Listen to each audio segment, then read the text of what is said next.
All righty. Welcome, everyone. Good evening, Commissioners. And over to you, Chair Harrington. Well, good morning, everyone, and welcome to the Tuesday, September 26th, 2023 Washington County Housing Authority Board of Directors meeting. This is a hybrid meeting, and you'll see there are a collection of us here in the room, but also board members attending by Zoom. So Clerk Moss, could you take the roll call, please? Certainly, Madam Chair. Washington County Board of Commissioners is now meeting as the Housing Authority Board of Directors for Washington County, meeting this regular session, September 26, 2023. Director Roper? Here. Director Savara? Here. Director Rogers? Here.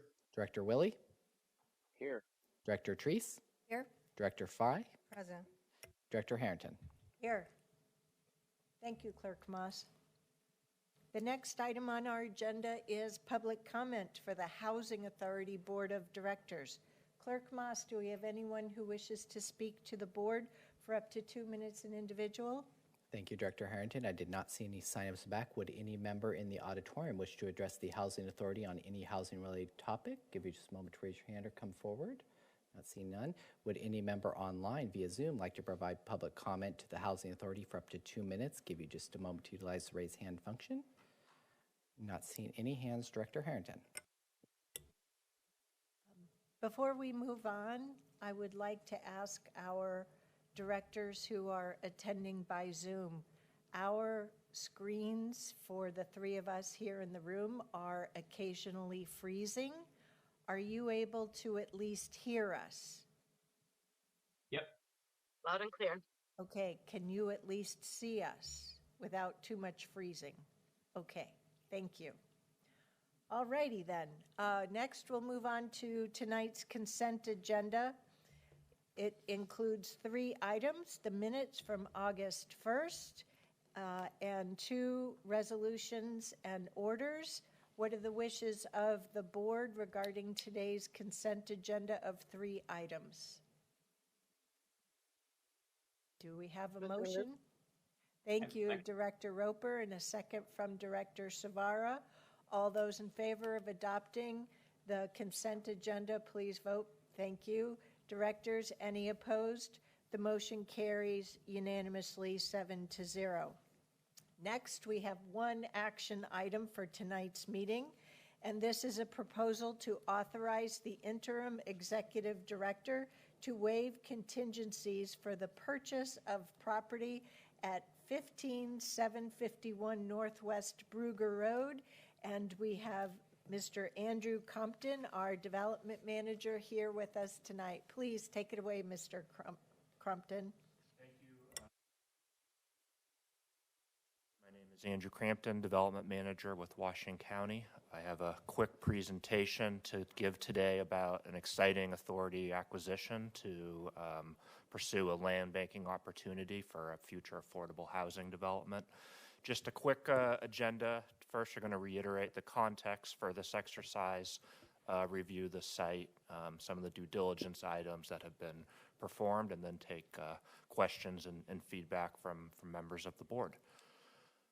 So just for parameters, the Housing Authority for the past 9 months has really been surveying properties in Washington County broadly. We've worked with a commercial real estate broker to find properties really for the purpose, 1, to understand the market, but 2, to try to find a site that would be sufficient for affordable housing.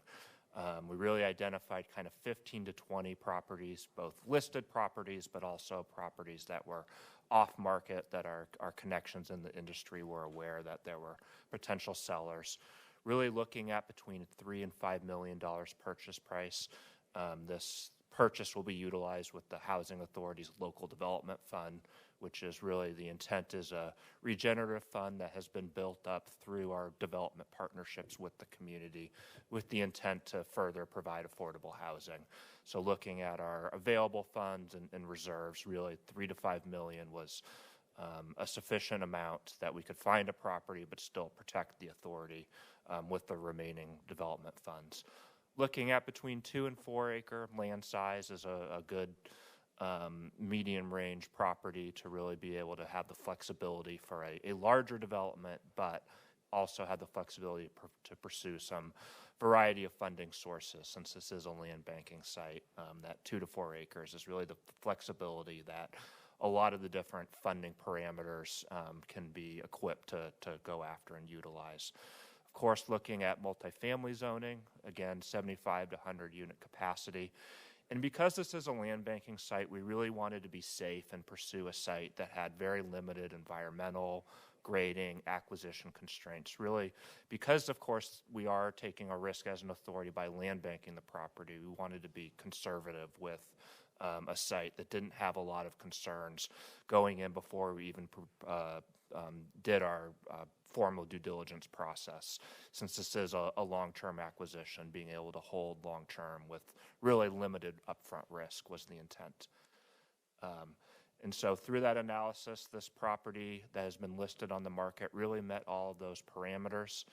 We had a authorization in June to execute the purchase and sale agreement and allow for the 90-day due diligence period. It's a good site in North Bethany, which is an area that really has a need for affordable housing. A lot of good parameters as far as flat site, limited environmental concerns that we thought going in, but I'll walk through how that's been confirmed.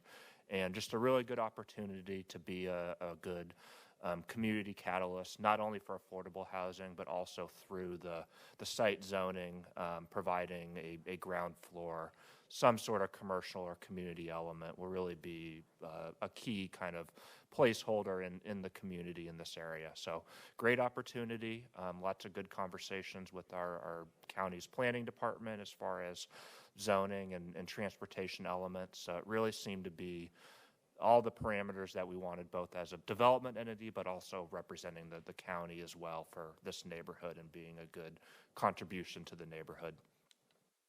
Just quickly on some of the due diligence that was done, we did a phase 1 environmental assessment, hired a third-party entity to perform that analysis. That consisted of review of all of the due diligence materials, review of the site history. The consultants interviewed the Department of Environmental Quality, as well as county officials and Tualatin Valley Fire and Rescue to see if there's any concerning environmental history or spills or other sort of impacts that weren't readily observable. Those are all clean. Site due diligence on the property. The site's really, it's high and dry. It's located away from any concerning creeks or corridors that could have any wetland impacts. Historically, the site's been an agriculture use, which typically tends to lead well to land banking. One of the constraints that does come up time to time with agriculture is this pesticide or herbicide use. There is no observed indications of concern through that or the soils analysis that was done. And then again, reviewing the history of the site and the surrounding areas, there weren't any immediately adjacent decommissioned oil tanks that could have caused concern of runoff. So as expected with the site surrounded by 3 sides that really sits kind of away from any environmental concerns, that due diligence performed well. The other components is the authority. We worked with our third-party legal counsel to review survey and title documents to make sure there weren't any lingering encumbrances on survey or title. Those were clean and showed a consistent title history since the land was subdivided after the subsequent agricultural use on the property. And then the seller provided the property history as well, the wetland clearance, and then also partition documents to show that the property was legally subdivided with associated easements. And then some additional site review and analysis just to see how the site really performed essentially during different periods of the seasons as we're running into the fall. It's helpful to see a site not only when it's dry, but when the rain comes as well, and it performed well as indicated. So again, the intent was really to go into a safe site that didn't have a lot of concerning factors, and our third-party diligence confirmed that. And then the final component was appraisal. The authority contracted with a third-party appraisal company to do an arm's length review of the property. The negotiated purchase price was really initially based on comparables that we saw in the market that would be an arm's length market transaction. The appraisal determined that the highest and best use for the property is what the intended use will be. It's a mixed-use property with multifamily, 4 to 5 stories. So that's really consistent with our intent of a highest and best use analysis. There's some additional density bonuses through both the county zoning and also the state to allow some additional affordable housing that the property has the size to accommodate. So that was factored into the appraisal as well.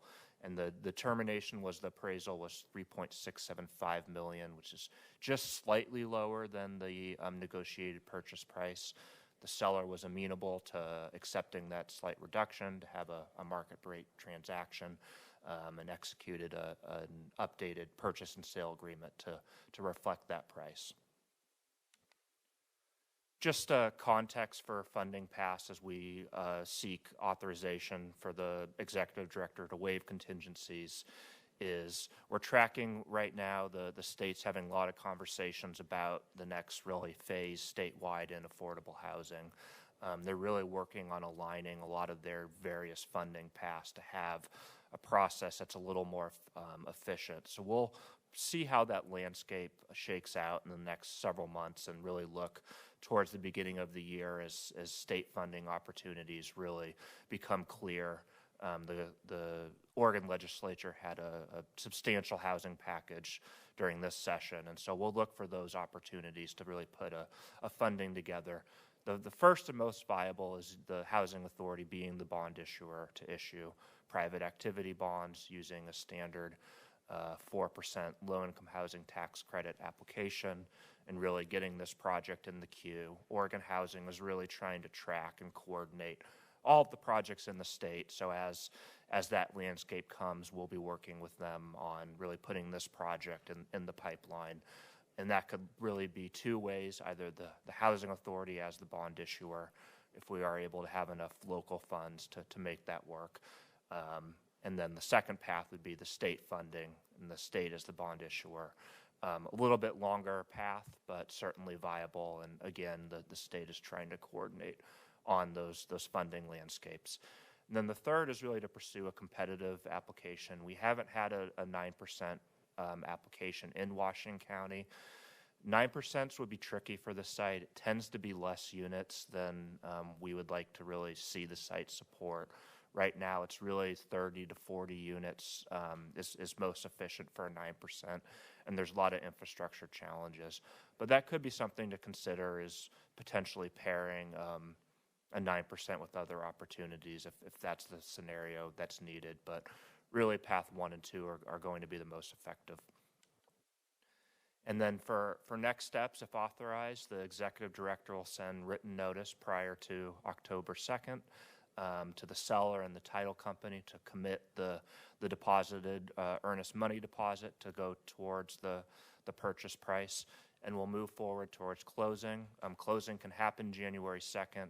It's always tricky to close around the holidays, so we'll probably look to close in mid-December before the holidays occur. And then the other thing just to note, we're convening conversations with Oregon Housing and Community Services.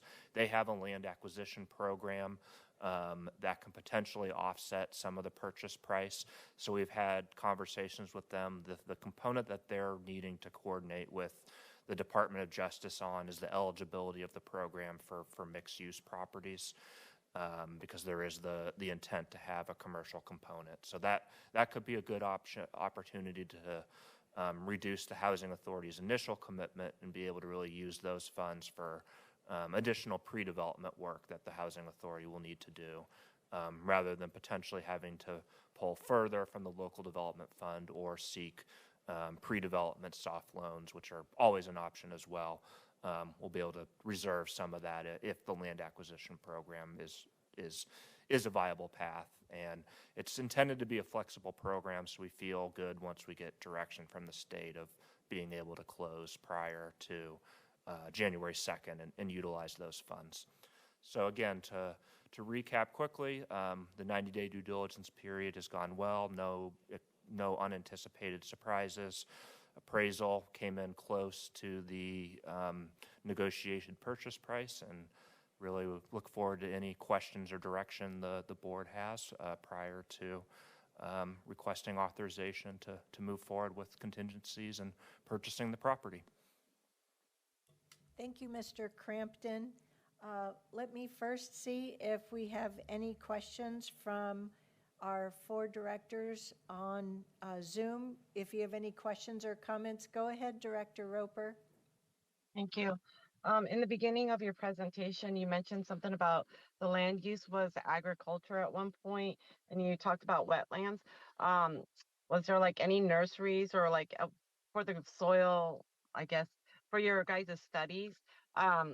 Was there a lot of gravel and stuff like that? Because a lot of this area, they dump the foundations and the concrete stuff, and that makes it really hard, clay-like grounds, and there could be movement or instabilities later down the road and stuff like that.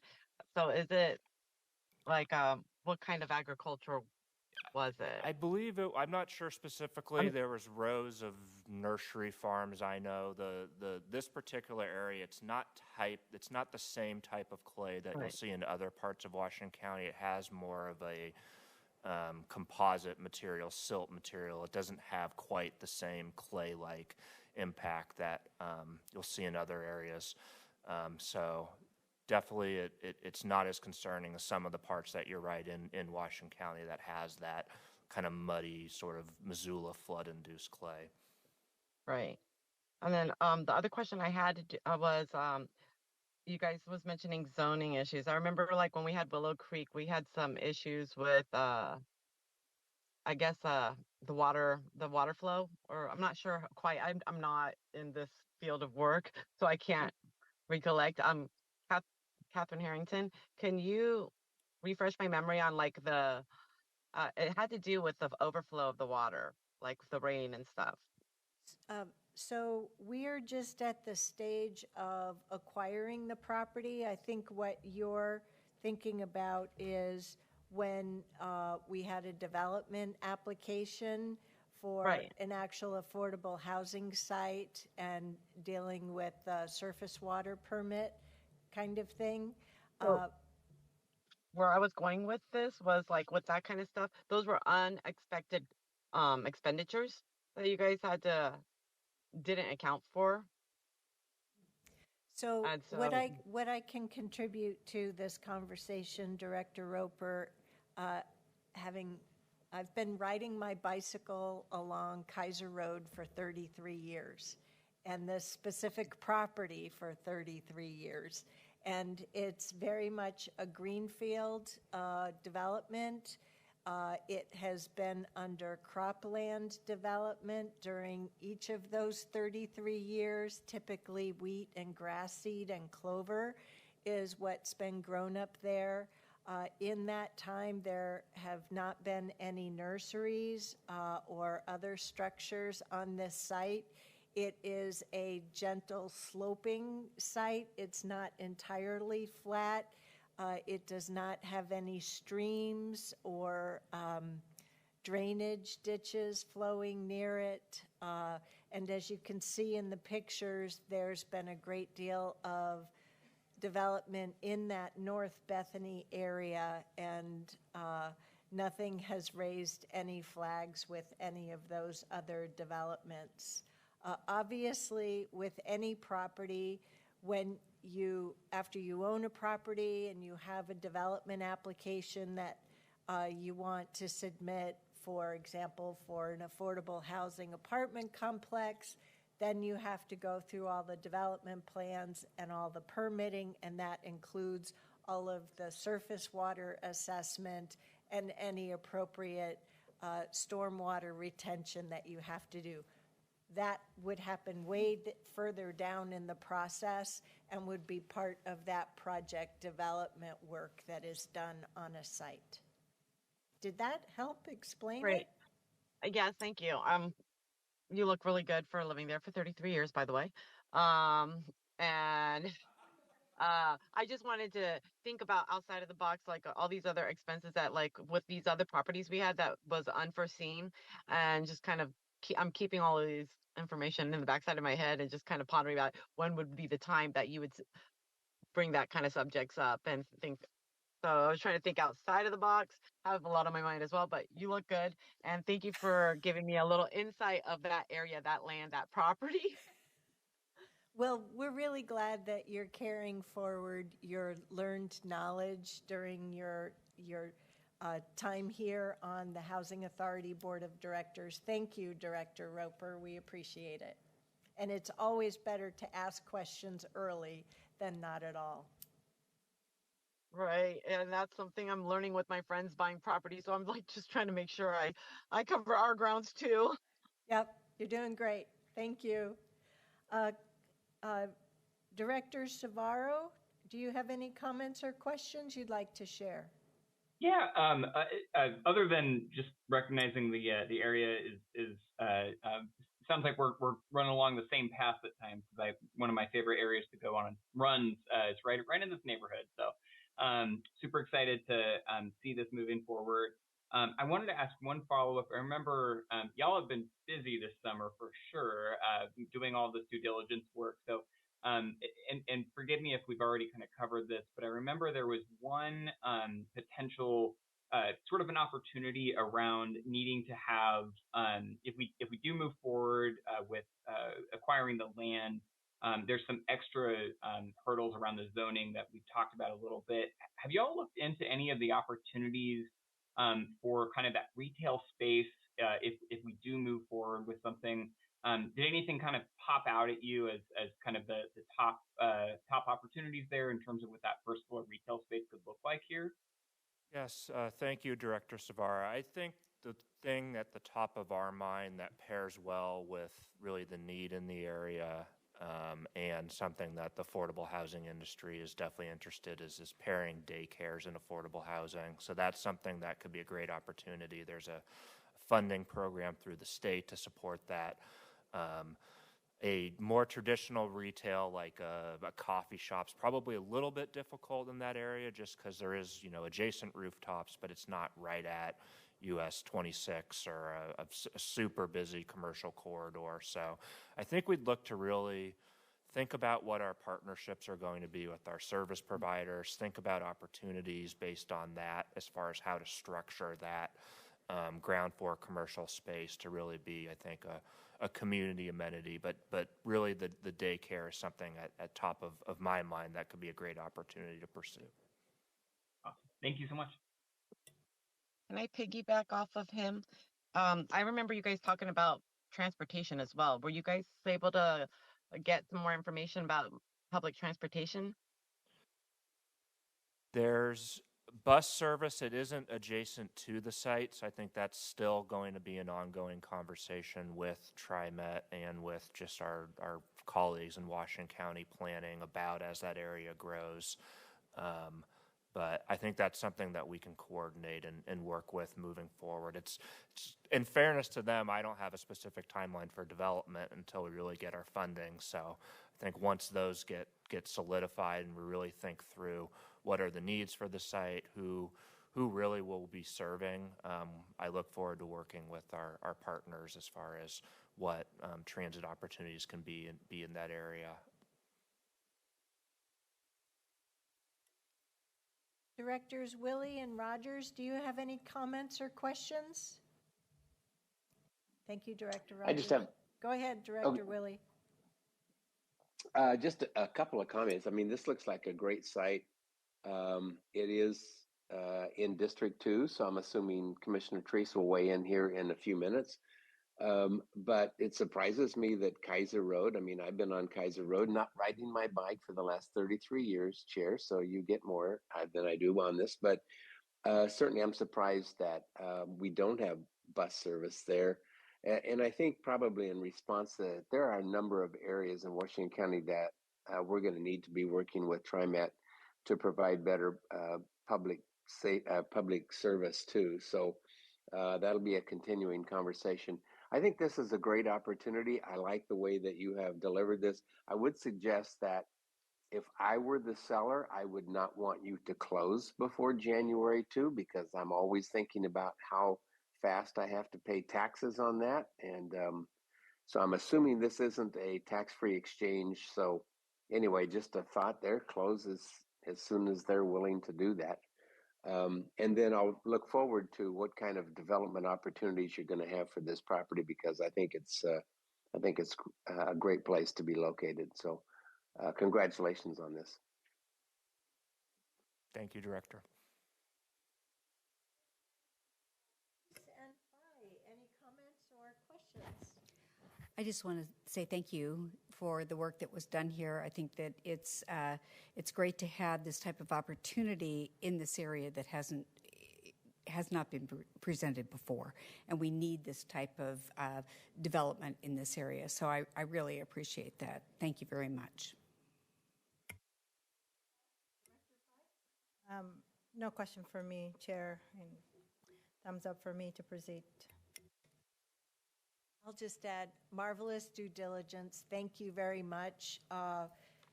You and the team set out on this unknown to try and really test the waters to see if there are some properties that we can invest in and land bank while we do the work for additional affordable housing development funding.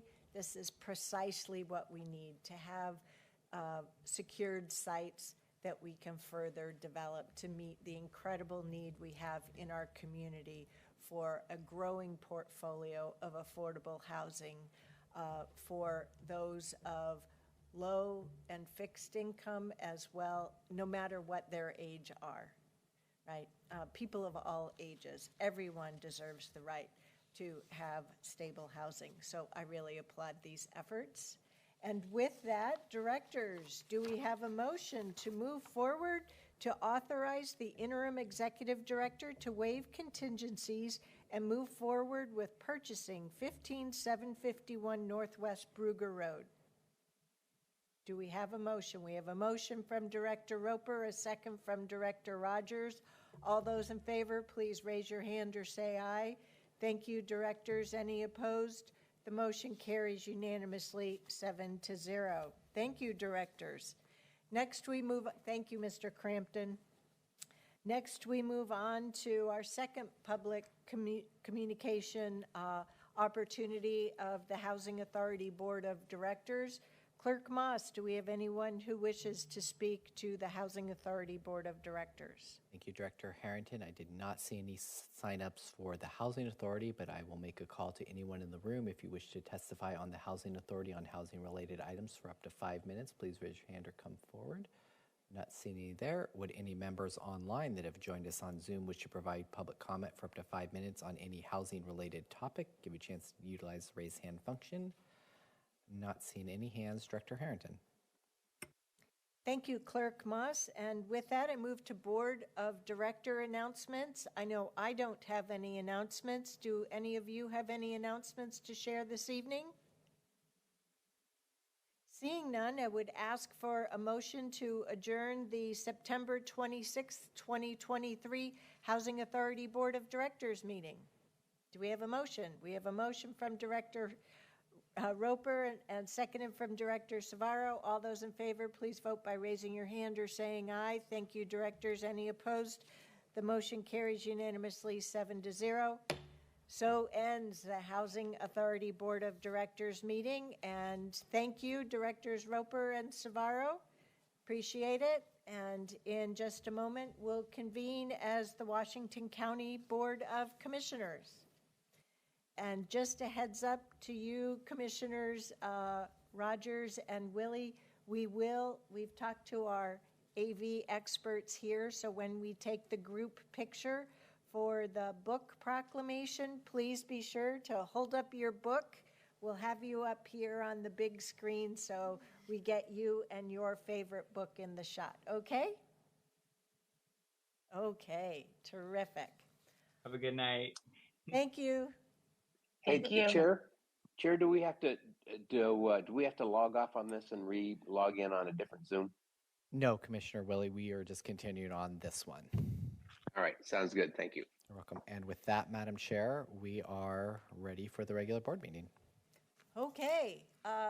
Everybody who's in the hallway who's been diligently or patiently waiting for the Washington County Board of Commissioners meeting, if you would like to come and have a seat or sit in the back of the room, please feel free to do so. We're going to go through our formalities to start our meeting.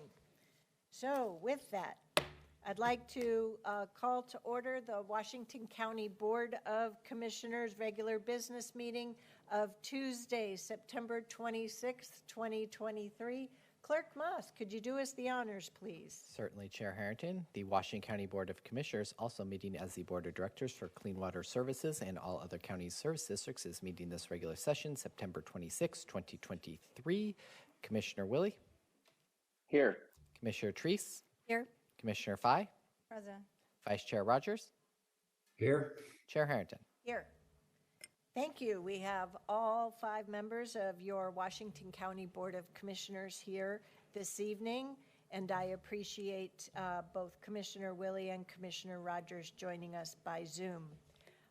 So the next item on our agenda is our public comment period. This is an opportunity for members of our community to come and address the board, share your thoughts on any topic for up to 2 minutes an individual.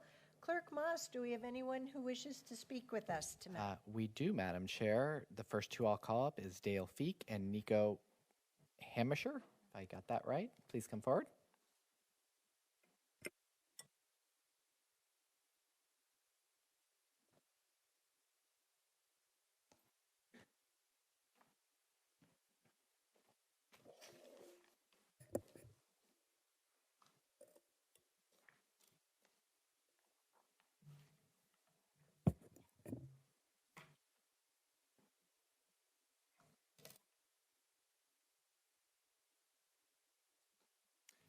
Chair Harrington and Commissioners, I'm Dale Feek, and I didn't give you the handout right away, and I really want you to this time follow me because I only have 2 minutes, and I have 12 things I want to say.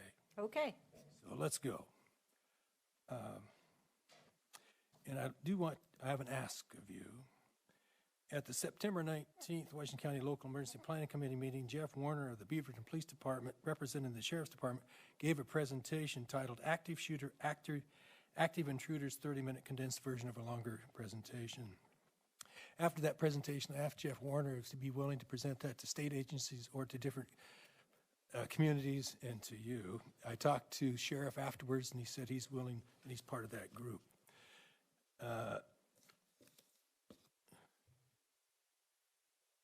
The other thing is I'm chair of the Washington County Citizen Action Network. I'm also project director of Hillsborough Air and Water. And I talked with Minister Angie, and I asked her to take a look at our websites and give us feedback because I gave feedback on the website of the county. So please do that. And I encourage you as commissioners to also take a look at the websites. I also include this, an email I sent to Andy Dyke and to Roy Rogers when he was a commissioner. It has to do with local emergency planning. This is page 3 of what you have. And that gives a background of local emergency planning committees and the importance of it. Scott Porter and I agreed in 2015 as a community, we have failed to fully implement the intent of the emergency planning community right to know law well, and we agreed to work on to do that. So there is a 2015 public comment to the county commissioners. Please take a look at that. The question is, anyway, I asked questions of that, and I went to the state local emergency planning committee meeting in Redmond, and at that time they did talk, an attorney talked about the things on page 5. Why was the talk to release inventory created and why? Please take a look at that. It's very important. And then also here is the slides. You don't have them, but you have it on site in your email. Please look at these. This was what presented by the police officer in the county. Thank you. Thank you, Mr. Feek. Mr. Hammersher? Homaker. Thank you. Thank you. Hi, Board Chair and Commissioners.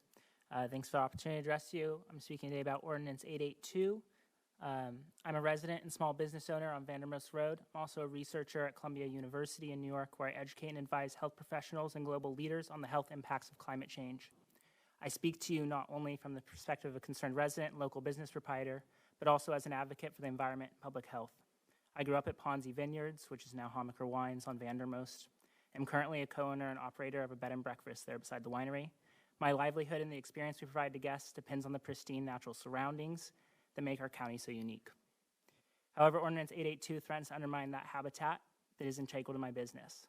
This proposal also raises serious concerns about the potential destruction of crucial wildlife habitats, including beaver dams and what essentially amounts to a wetland. As a researcher studying the health impacts of climate change, I feel compelled to underscore the broader implications of this ordinance. Washington County, like many regions, is not immune to the effects of climate change. Climate models analyzing heat impacts in this area anticipate a 100% increase in the number of days exceeding 92 degrees Fahrenheit over the next 30 years. Heat waves already have a negative impact on our community health, and this increase will likely have serious implications, specifically for vulnerable populations such as the elderly and low-income families. Wetlands in similar areas, such as those this ordinance proposes to destroy, are invaluable in mitigating the urban heat island effect and act as natural coolers through the reduction of local extreme temperatures. Allowing the destruction of these habitats for the sake of road construction is not only detrimental to our local ecology, it is also short-sighted in terms of our long-term economic and public health interests. The potential consequences of Ordinance 882 could exacerbate the very challenges we aim to address as a community facing the threats of climate change. I implore each of you to understand and consider the implications of Ordinance 882. As guardians of our community's well-being, it is incumbent upon you to protect our environment, our businesses, the ecosystem, and the health of your constituents. Thank you. Thank you. Next, Madam Chair, we have Lily and John Stone.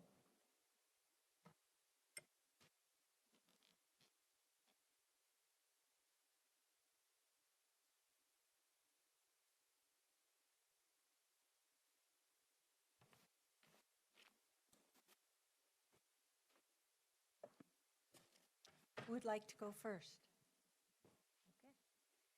Good evening, Commissioners and Chair. My name is Lily Stone, and I am here as a member of the Stop 882 Alliance to encourage you to vote no on any actions relating to Ordinance 882. As you might recall, the topography of the area that Ordinance 882 impacts it includes streams and a ravine. The streams specifically feed the Tualatin River and run parallel along Vandermost Road. These streams are likely to make any road that would cross this area very expensive. The estimates that I've seen without a deep topographical analysis show the road costing around $72.9 million in 2020 dollars. In today's dollars, that would easily exceed $85 million. I'm sure, as you all are aware from the Metro Transportation Plan, there are other roadways planned to help with congestion in this area, including a connection from Tile Flat Road to 175th, the straightening of 175th to help with the curves that are in that area, a widening of Shoals Ferry Road from Tile Flat Road to Roy Rogers Road to a 5-lane road, and of course, the City of Tigard has proposed Mountainside Way, which will create north-to-south mobility from Shoals Ferry to Roy Rogers Road via Bull Mountain Road. Beyond economics, the Tile Flat Road extension will impact farmland and small businesses on Vandermost Road by breaking apart pieces of property and bringing in suburban commuter traffic. Given the other proposals in the area, this roadway will also hurt our climate goals, as you just heard. I encourage you to support these other transportation plans and vote no on any action relating to Ordinance 882. Thank you for your time. Aim to have my speech as perfectly timed as hers. Thank you, Commissioners. The more of these meetings I come to, the more I realize how hard your job is, how many different things you have to consider, and how much power you wield on behalf of your constituents. Day in and day out, you make decisions that will have powerful and long-lasting effects on the members of our community, and many of these effects are overwhelmingly good. However, some can be very disruptive to people. So I'm here to ask and remind you of how important your vote is. It's my understanding that in Ordinance 882, it opens the door for eminent domain. A door once opened almost impossible to close. I'm extra worried about this as I have heard one of the major justifications for continuing this study is the amount of time and effort put into it already. So I can only imagine putting more effort and more time will increase the momentum and make use of eminent domain all but guaranteed. So I'd like to remind everyone what it is, and it is a very sterile word to describe something that's a very serious action. Eminent domain refers to the power of the government to seize private property and convert it into public use. Seize means to take hold of something or someone suddenly, forcibly, or with a lot of strength. So I'm asking you, if you have any reservations in your heart that this project is not 100% vital, to vote against 882 and vote against forcibly seizing private property except in the most necessary and vital of situations. Thank you. Thank you this evening for your testimony, and also for Mr. Hammaker earlier. Just so that you are aware, it's my understanding that Ordinance 882 will be coming before the board on the evening meeting of Tuesday, October 24th, and our staff will make sure that the procedures are very clear on the Washington County website. Okay? Thank you. It's my understanding that that meeting will involve a public hearing and an engrossment, and assuming that engrossment is approved, then the topic would come back for 2 more additional meetings, okay, into November. All right? Just wanted to make sure you had the opportunity of that information, because we just talked about it today in our work session. So, thank you. Thank you. Clerk Moss. All right, who's Madam next? Chair, the last we have in person is Eric Hammacher. Eric? Eric Hammaker? Or, oh, no, different person. Thank you. Right person. Oh, yes. I was confusing the 2 last names. Oh, right. Well, Yes. there might be a relationship. Oh, yes. Chair Harrington and Commissioners, thank you for allowing me to speak this evening. I'm speaking in opposition to Ordinance 882. There's substantial opposition in the neighborhood and in the county. We submitted over 900 signatures in opposition in the spring. In the last 24 hours, over 140 new ones have signed up on change.org. People are against it. They see this as land that's outside the urban growth boundary, so why are we drawing lines and planning for it now? I had the pleasure of walking through the beaver dams and around the beaver dams yesterday with Commissioner Wiley and one of your planners, and I kept asking, why draw the line now? And the only thing I heard was that 1,500 man-hours have gone into it so far, and that if nothing happens now on the county level, a church or school could build there before it is moved into the urban growth boundary. It's unlikely a church or a school would have the kind of money necessary to purchase land that's on the urban growth agenda, and it's expected that that's going to happen within 15 to 20 years. Tigard hasn't finished their plan. They're supposed to in the next 18 to 24 months. So I ask again, why does this have to happen now? I was told that beyond the church and school, that Tigard expected to, or had in their plan, to build a road across to meet Washington County's plan, and that there was a T road onto Vandermost. And I received an email today that was from the head planner, senior planner for community development of River Terrace 2.0 from the city of Tigard, and I've delivered copies for you to see. It says 2 quotes I'll read out. The River Terrace 2.0 plan does not include a road stub from Mountainside Way to Vandermost Road. The city's proposal for the main road serving the development in the area is an extension of Mountainside Way south to Bull Mountain. And further, because of the expense involved of crossing the wetlands and the basically the canyon there, that they have because of the expense involved in building a bridge across the ravine to the east of Vandermost Road, the city would be unlikely to seek its construction.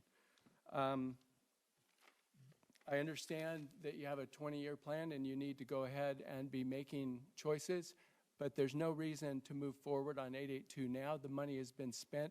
You've learned a lot. You've learned a lot of opposition. You've learned about the expense of this and the damage to the ecosystem. Some amendments are just not meant to go ahead and go forward. And in 2 years, when you would next revisit this, it might be a more appropriate time when you have Tigard's final plan in hand and know where they're going. Thank you for your time. Thank you. All right, Madam Chair, that concludes the in-person. Would anyone on Zoom like to provide public comment on any county-related topic for up to 2 minutes? Give you just a moment to utilize the raised hand function. Not seeing any hands, Madam Chair. All right. Thank you, Clerk Moss. Looks like our screen is frozen again. For some of us, at least here in the room. So, all right. So the next item on our agenda is our consent agenda. Tonight's consent agenda consists of 9 items. There are 2 items from Clean Water Services, 2 from Health and Human Services, 1 item from the Sheriff's Office, 4 items from Land Use and Transportation, and that includes item 9, which was added to our agenda on the 21st of September. What are the wishes of the commission? So moved. Second. We have a motion and a second to adopt today's consent agenda. All those in favor, please vote by raising your hand or saying aye. Thank you, commissioners. Any opposed? The motion carries unanimously 5-0. Next, we'll move on to a proposal to appoint Alan Jesse to the Clean Water Services Advisory Commission, also known as CWAC, for the Agriculture 2 position, Terrence Song to the Business 1 position, and Mike McKillop to the District 3 position, each with terms expiring in September of 2027. What are the wishes of the commission with regard to these appointments? A motion from Commissioner Rogers, a second from Commissioner Fye. All those in favor, please vote by raising your hand or saying aye. Thank you, commissioners. Any opposed? The motion carries unanimously 5-0. And now we're going to go to some fun stuff. We have a proclamation. I'd like to invite our speakers and guests up to speak to today's proclamation to proclaim October 1 through 7th, 2023 as Banned Books Week in Washington County, where we wish to celebrate the freedom to read. And at this juncture, I'd like to turn it over to our marvelous manager of the Washington County Cooperative Library System, Lisa Tattersall. Please take it away, Lisa. Good evening, Chair Harrington and Board of Commissioners. I'm Lisa Tattersall, manager of Washington County Cooperative Library Services, or WCCLS, Department of Washington County. Joining me here today are 3 staff members from libraries with which WCCLS partners to deliver service to the community. Bakul Godbole from the Garden Home Community Library, Elizabeth Lopez from the Hillsborough Public Library, and Kit Laura Lead from the Tualatin Public Library are joining me in reading the proclamation this evening. Banned Books Week celebrates intellectual freedom and spotlights the value of open access to information. WCCLS supports the idea that the freedom to read is essential to our democracy. Free access to books, ideas, and information in public libraries is essential for education, employment, and self-government. Banned Books Week draws attention to books that have been targeted for removal or restriction in libraries. The content of books targeted for restriction varies over time, but the reason that they are targeted remains the same: a belief that individual adults and parents cannot be trusted to choose their own reading material or that of their children. Instead of empowering readers and parents, censorship and book challenges restrict freedom. WCCLS affirms the right and responsibility of parents to guide their children's library use and the right of Americans to choose their own reading material. It's important that community members get to choose reading material for themselves because the strength of our democracy rests on the ability of people to hold different viewpoints and disagree with each other rather than seeking to close off access to viewpoints they find objectionable. I appreciate the question from your board's work session this morning about how librarians select items for inclusion in our collections. We take this responsibility very seriously, and we follow well-established professional best practices from the American Library Association, including the Library Bill of Rights, which originated in 1939, and the Freedom to Read Statement from 1953. Both inform WCCLS's policies on collection development. While we work to represent as many viewpoints as possible, selection of materials for our collections does not mean an endorsement of their contents. There are many practical considerations that librarians make when selecting materials. An item we choose to add to our collection should meet some of these criteria, which are outlined in our collection development policy. Some examples of those are that an item was reviewed in a reputable media outlet or a book industry publication, published by a reputable publishing house, broadly available and easy to replace. Demand exists for the title based on bestseller data, reputable coverage, community demand, etc. Received or nominated for a major award or prize. An item that has local significance to our region and community. Something that covers a topic of interest for a specific age group in an appropriate format. Something that expands the collection of titles in a language spoken in Washington County, such as Spanish. And an item that meets the needs of historically underserved populations in our county. By carefully considering these factors, librarians build a diverse and well-rounded collection of materials that we are proud to offer the residents of Washington County. WCCLS aims to create a curious, engaged, and literate community where everyone is welcome and thrives. We value the diversity of our communities and strive to develop services and collections that are welcoming, inclusive, and representative of our community members. According to the State Library of Oregon, fiscal year 22-23 set a record for the most library titles challenged in Oregon in 1 year. Similarly, the American Library Association reported that in 2022, American libraries saw the most attempts to restrict library resources since the ALA started collecting records. Thank you, Board of Commissioners, for your support for the freedom to read in Washington County. We are going to go ahead and read the proclamation now, and we're going to start with Kip. Whereas the freedom to read is essential to our democracy, and reading is among our greatest freedoms, and whereas privacy is essential to the exercise of that freedom, and the right to privacy is the right to open inquiry without having the subject of one's interest examined or scrutinized by others. And whereas the freedom to read is protected by our Constitution, and whereas some individuals, groups, and public authorities work to remove or limit access to reading materials, to label views as controversial, to distribute lists of books or authors considered objectionable, and to purge libraries of materials reflecting the diversity of society and the history of our society. And whereas every silencing of a heresy, every enforcement of an orthodoxy diminishes the toughness and resilience of American society and leaves it less able to deal with controversy and difference.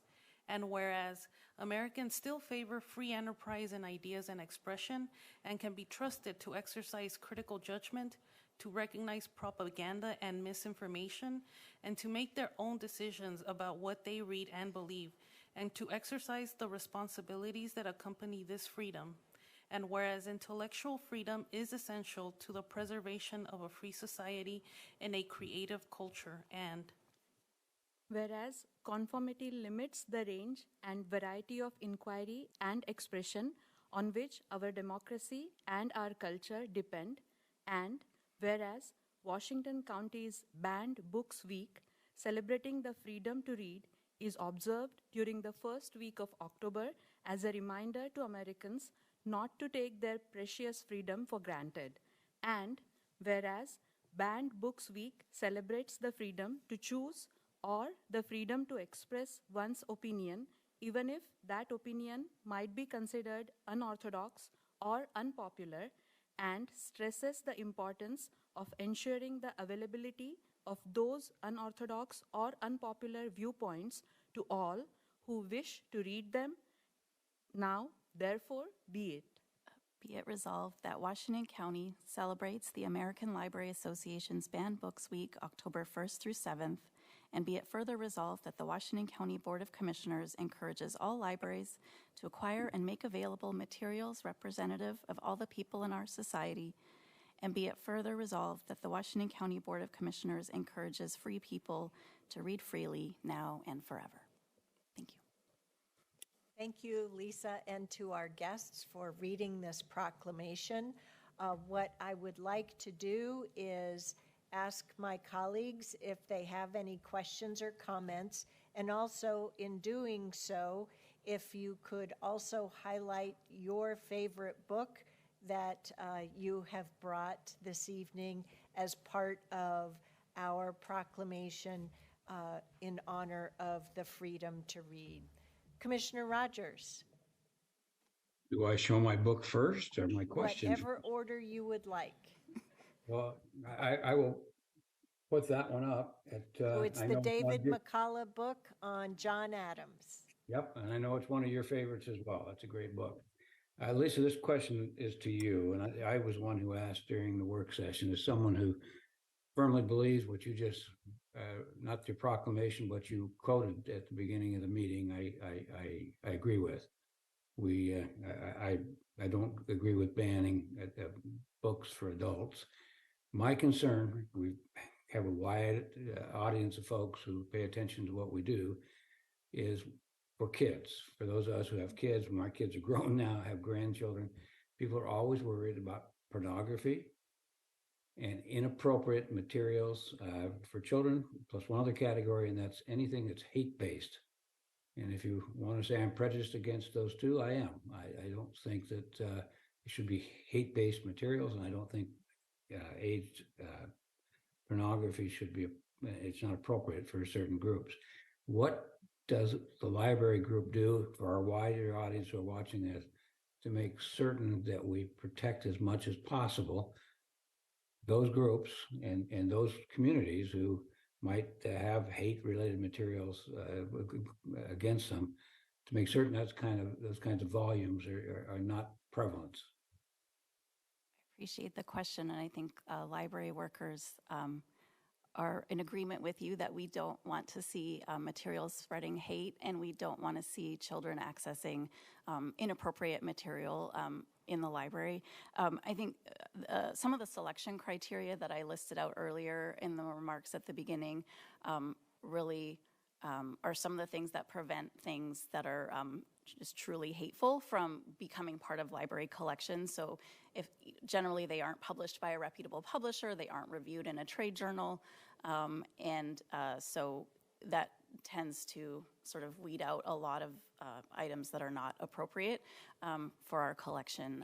We also want to make sure that we have collections where everyone feels recognized and represented and safe as a member of our community, and so we do take that into consideration when we're selecting.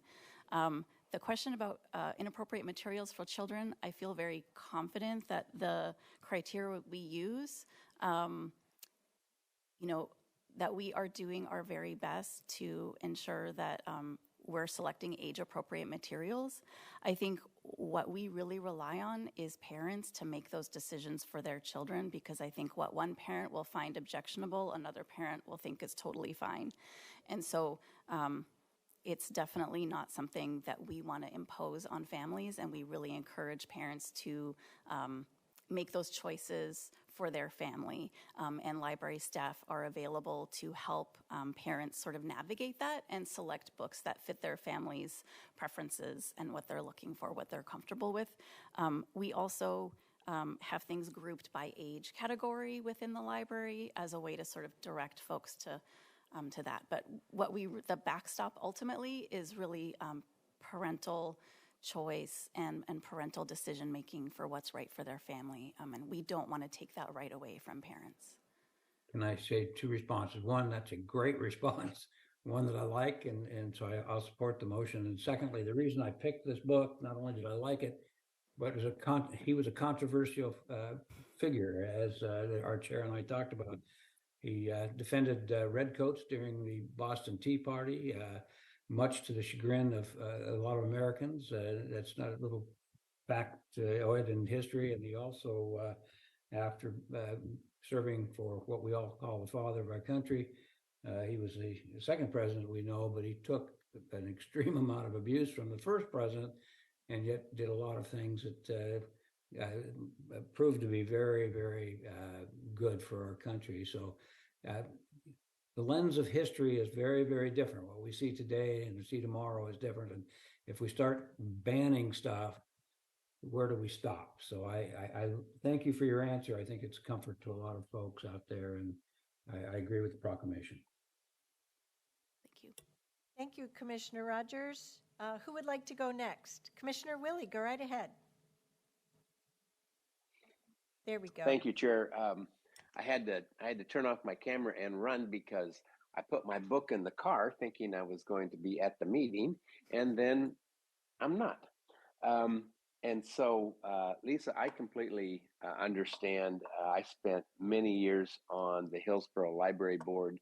We address this issue as well, realizing that it's a very, very fine line between censorship and the right to read.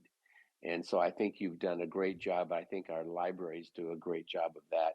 And so I appreciate and thank you for not only you, but all the boards that you deal with on the various libraries, and certainly making these available. So I completely support this as well. And of course, good to great. I respond to this oftentimes with my tyranny of the or is the enemy of and. That's where I got it. I love that book. And so there's a variety of other books. I'm a strong advocate of reading the Bible, and so I hold that book up as well. So thank you for what you do, and I support this. Thank you, Commissioner Willie. Who would like to go next? I will.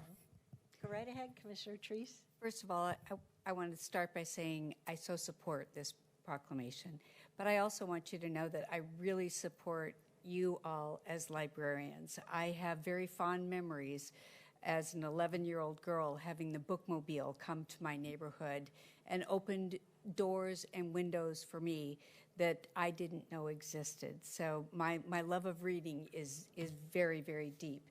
My all-time favorite book is Angle of Repose by Wallace Stegner. I love the genre. This summer, I've enjoyed the Demon Copperhead novel, and I'm just currently reading Horse by Geraldine Brooks, the author of March. So just want you to know that I so appreciate the work that you do in bringing those windows to all of our community here, but especially our young people. And that's very important to me. So thank you again for the work that you do and fighting the good fight in all the ways that you do. Thank you, Commissioner Treese. Commissioner Fye. Thank you, Chair. Great presentation. Sort of not really a presentation, but great to be here tonight with you all. And I really appreciated the proclamation, and I appreciate the format you implemented, taking turns. I think now it's a great idea.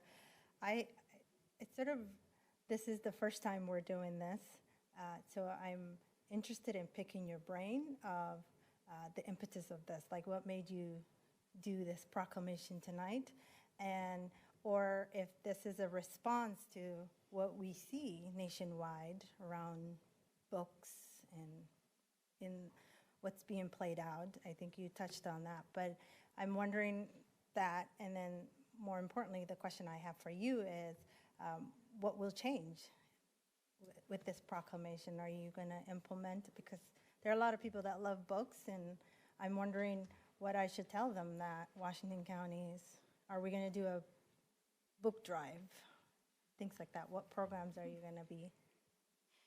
Thank you for your question. So the impetus for this is, I think, like you said, I kind of referred to in my remarks about in the last fiscal year, that was sort of the highest level that Oregon libraries have seen challenges to books. It's something that I think all of our library staff across the county are encountering these sorts of questions on a regular basis, and having and my team at WCCLS is also answering a lot of questions, and so having the support of our elected officials who are our governing board and lead our county is really helpful, both as a morale booster for staff, so thank you, and also it shows as we're responding to requests and inquiries, it's helpful to be able to say our Board of Commissioners supports the freedom to read, and they fund us and they approve our policies. And so having that support is really beneficial when we're engaging in dialogue with the community.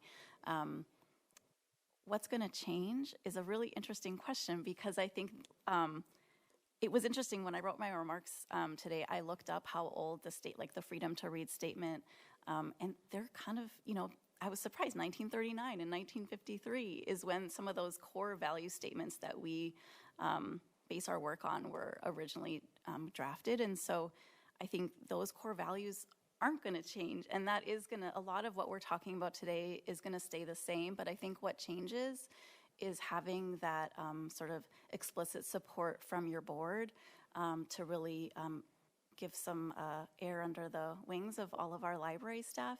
And again, being able to, as we dialogue with the community about, these are really hard questions sometimes and hard conversations to have, and they're good questions. And we really respect and appreciate that folks are interested and want, I think the thing we all share is we want our children to be in a safe place. We all want children to be safe. We all want them to learn and grow. It's just how we get there, right? And so having your board's support explicitly tonight is really going to help us in those conversations. So I think that's the thing that changes, if that helps. No, that's really helpful.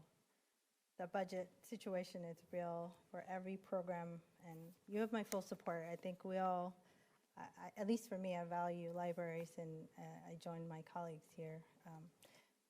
It's very important, and I appreciate all you all do. The libraries, I think we all started tonight. I was going to be silly and bring actually an actual library books, my children.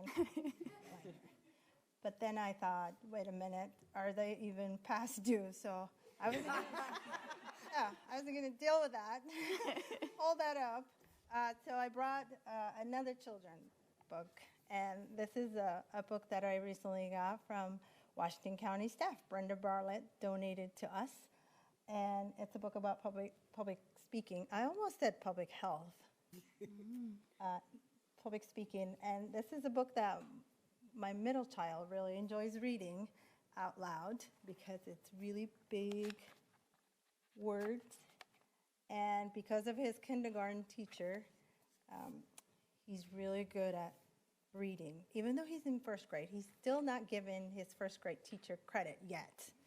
School just started, so everything he learned from his kindergarten teacher, he says, so far. But it's only been a month, so I'm going to be graceful with him, and hopefully he'll start saying Mrs. Gilbertson, which is his first grade teacher. But this is a book we're lately enjoying.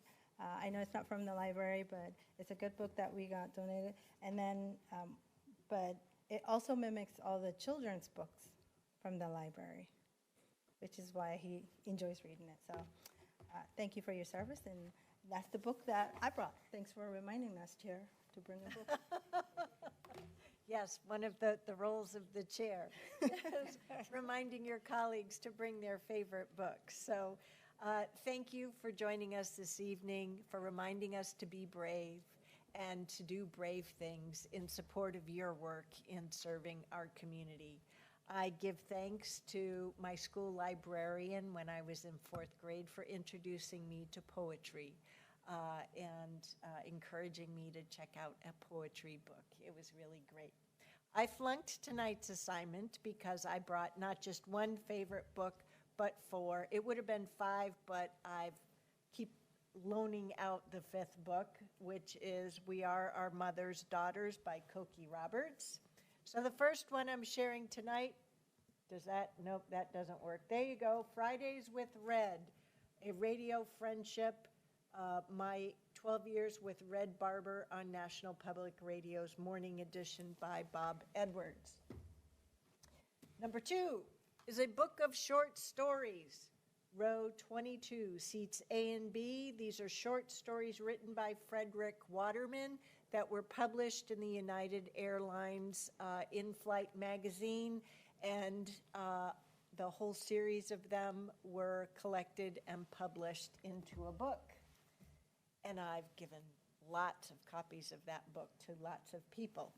Thurgood Marshall, Warrior at the Bar, Rebel on the Bench by Michael D. Davis and Hunter R. Clark. Great man. And, because I'm a nerd, Stress Test by Timothy Geithner, our former chair of the Fed Reserve. Also a great book. Yes, there are tabs on that one too, because I'm a geek. So we are here tonight to celebrate the freedom to read, and we invite all of you to join us in a picture-taking opportunity, especially if you brought one of your favorite books with you tonight. So please join us. Oh, wait, geez, got ahead of myself.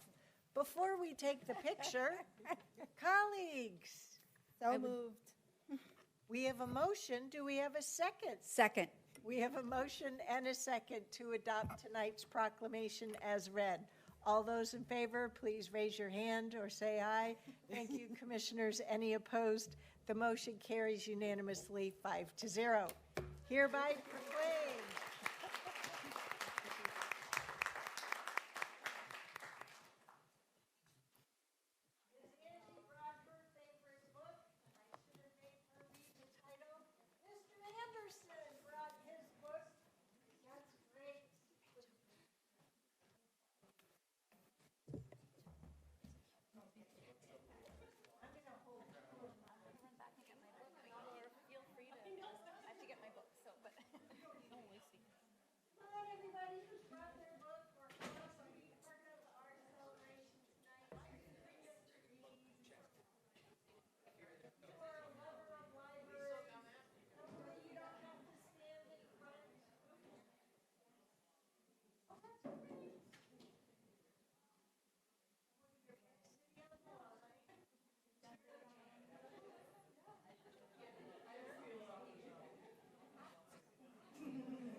Commissioner Willie, Commissioner Rogers, you want to hold your books up?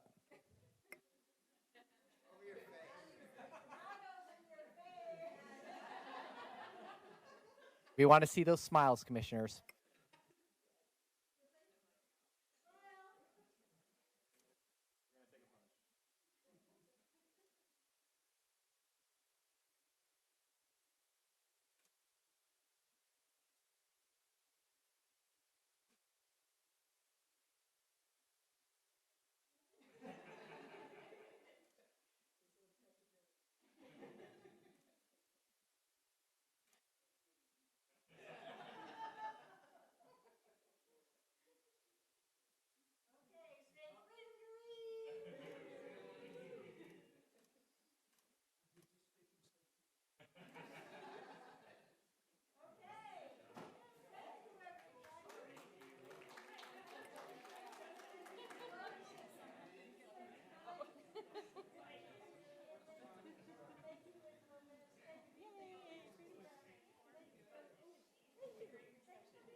Okay, are we back together again, everybody?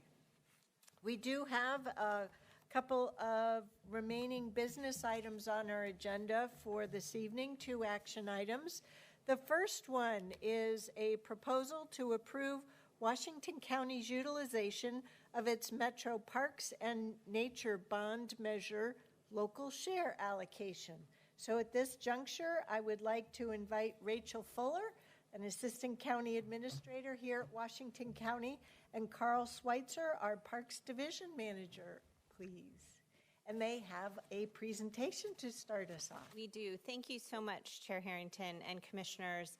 I'm going to turn it over to Carl to give the presentation, but as you said, we'll review upcoming capital projects, review what we heard from the board at our August work session, and then request your direction on how Washington County should utilize the local share allocation from Metro. So with that, I'll turn it over to Carl. Thank you. Yeah. Good evening, Commissioners. Good evening, Chair Harrington. So we're here to talk about the Metro Parks and Nature Bond Measure local share allocation. So we had attended your work session on August 22nd, 2023, and so this is follow-up conversation to that. At that conversation, we talked about the federal assistance grants that Parks has, the county has received, and that would be the campground at Scoggins Valley Park and a park office and visitor center at Scoggins Valley Park. And then we talked a little bit about how the matching funds are necessary to complete those capital projects. And we talked about another unfunded project, which is the Tualatin River Access Facility at Eagle Landing Park. So tonight we'll talk a little bit more about those. Scoggins Valley Park is located in Washington County, south of Forest Grove, and it is owned by the United States Bureau of Reclamation and managed by Washington County. It's a 2,500-acre park with an 1,100-acre reservoir in the middle of it. A couple of interesting notes about Scoggins Valley Park. There are approximately 1 million visitors per year, and popular activities include boating, fishing, hiking, water recreation, and picnicking. And you can see in these pictures some beautiful sunny days out at the lake. So the 2 federal assistance grant projects at Scoggins Valley Park, the first is the campground. This is the red star on the map indicates the location of the proposed campground site.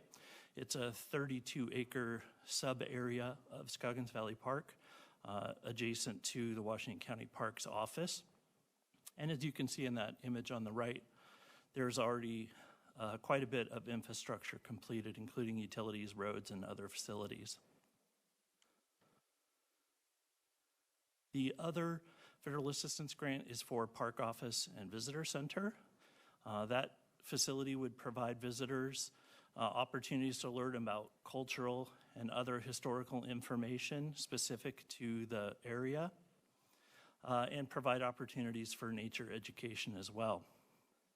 It would provide revenue-producing opportunities for things like classes or for rental spaces for parties and events. And it would provide new office space and meeting space for staff who are currently doubled up, sometimes tripled up in a double-wide trailer, a 30-year-old double-wide trailer. So we've expanded to the point where we need some additional space. And you can see the location here is across the lake from the proposed campground site and pretty adjacent to our 2 most popular recreation areas, Seine Creek Recreation Area and Sea Ramp Recreation Area. The other project that we talked with you about is Tualatin River Access Facility on the Tualatin River. This park is located in unincorporated Washington County, south of Hillsborough, and is a relatively small park. It's about 1 acre, but it is one of the few publicly accessible access points on the Tualatin River where people can recreate, and so that's its primary function. People can put in their non-motorized watercraft, including kayaks, canoes, stand-up paddle boards. It's a key link in the multi-jurisdictional Tualatin River National Water Trail. And it is the immediate takeout spot for the relatively new Metro Farmington paddle launch, about 5 river miles upstream from Eagle Landing Park. The existing take-in and put-out facility was damaged in a winter storm in 2016 and removed in 2017, and currently the condition is primitive. This is a pretty well-supported project. We've had a lot of community input that this is one of the more desirable improvements to make. And to that end, we commissioned a feasibility study in 2017 that identified a few different construction types and included some cost estimates as well. So the image that you see on the right hand of this slide is one of those concepts. And that would provide river access 365 days a year. One of the other projects that the board has asked us to investigate is the Tualatin Hills Park and Recreation Cooper Mountain project. So that is a property managed by Tualatin Hills Park and Recreation District. It's a 232-acre park that provides hiking experience and other sort of passive recreation experiences and some pretty neat views of the Tualatin River Valley. In 2022, they welcomed approximately 100,000 visitors. And THPRD is exploring opportunities to expand Cooper Mountain Park by acquiring adjacent land. And they have requested a contribution. They've requested the county to consider making a contribution to demonstrate its support for the project. So that was a brief recap of what we spoke with you about in August, and what we believe we heard at that meeting was to request an extension from the United States Bureau of Reclamation on the federal assistance grants. We've already started that conversation with them. To pursue non-county funding for match for the Park Office and Visitor Center, to proceed with the feasibility study for the Scoggins Valley Campground. We heard some of the commissioner's support for the Tualatin River Access Facility, Eagle Landing Park, and there was some conversation amongst your board about what the allocation would be of the local share. So we'll cover a little bit of information about the Metro Parks and Nature bond measure. Some of this is review for you, I know, but Metro, this is the third time Metro has successfully passed a Parks and Nature bond measure. It was successfully passed in 2019 with 66% support, which is pretty high. $475 million bond measure that was broken into 6 different pots. One of those pots is $92 million for local share, which is divided to public agencies who provide parks and recreation services in the Tri-County metropolitan area. So Washington County will receive about $3.2 million of that $92 million local share. And you can see in this table what the allocation of the other cities and special districts in Washington County are. And on the right-hand side, there is Metro's bond measure goals, which include community engagement, racial equity, climate resilience, and other goals such as improving access to water with scenic and/or recreational opportunities, which both of our proposed projects do. And to give you some more information about how the $3.2 million allocation was derived, you do know that there are many more residents in unincorporated Washington County than the 55,000 that the $3.2 million was predicated on. But 143,000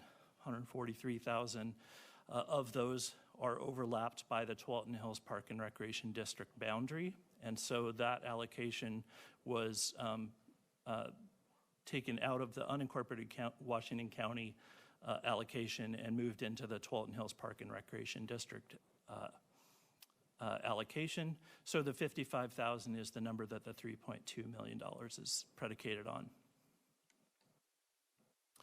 So in August, the staff recommendation for the utilization of the $3.2 million was for matching the federal assistance grant for the campground of about $2.5 million for the Tualatin River Access Facility at Eagle Landing Park, and to make a contribution to Tualatin Hills Park and Recreation District for their Cooper Mountain project. We understand that there was some discussion and some further consideration that the board wanted to have on what those actual allocations were. And so we're available to answer any questions that you might have and to listen. And thank you for your direction on how to utilize this allocation. Thank you, Mr. Schweitzer and Ms. Fuller. Commissioners, do you have any questions or comments? Go ahead, Commissioner Rogers. Carl, in relationship to the Eagle Landing Park, I can remember that. If my memory is still clear on it, about 25 years ago, that was a Boy Scout project, and they did a great job. And I'm totally supportive. That's been in and out of my district. It's back in again now. It went to District 4, back into 3. But will the 586, 750 cover what they need to do? According to the feasibility study that we commissioned in 2017, it should, although conditions have changed in the marketplace since 2017. The number that we included here is higher than the number that we received in the feasibility study, so we're optimistic that it will. Thank you. And then I have one other follow-up question on Tualatin Hills Park and Rec on the Cooper Mountain project. That's just right outside my district, but I would say, and this is a comment more than I guess a question, I don't think any of us realize how fast that whole Cooper Mountain would be developing. If we don't make something more substantial than 150,000, property might not come into a park, and that would be a horrible mistake for future generations based upon the huge area of that's being developed. So can you tell me, and I guess this is a question part of it, other than just trying to allocate some money around, what could we do to assure this something closer to 750, 850? What in your mind, Carl, would be a realistic number? Let me try to answer that one, Commissioner. We heard the discussion at the last roundtable and this at the workshop. This really is a board decision. We have talked with staff. There have been staff conversations about what an appropriate number would be, and our understanding from staff is that they were looking for a contribution. But again, this is a policy decision for the board to make, and we will adjust the numbers and the allocations pending your direction. And we also want to be clear that if the money doesn't come from here for the Scoggins Valley Park Campground, we will be looking for other sources. And I believe the board is well aware of that. So we'll need to look for grant funding, other sources of funding to make that match. But we are prepared to implement your direction. Go ahead, Commissioner Treese. Thank you very much. And I was not in attendance at the work session presentation. I'm aware of all of the work that was done. I appreciate that. I agree with Commissioner Rogers about the Cooper Mountain opportunity that's there. And I would take it a step further in that at the Cooper Mountain site, it's an oak prairie that is an unusual situation for us in this community, and I feel pretty strongly about supporting that. I also feel that it provides opportunity for a population base that may not be able to get all the way out to Scoggins. I mean, it's not an either-or situation here, though. So I just want to go on record as saying that I strongly support the Cooper Mountain work that's being done, and frankly, it's an opportunity that is it's not common to have the opportunity to purchase the land that's available right now. So I want to be on record with my fellow board members about that. If I could pivot away from staff having to represent the conversation when I think just 3 of us were in attendance at the work session because you were away on vacation, as was Commissioner Rogers.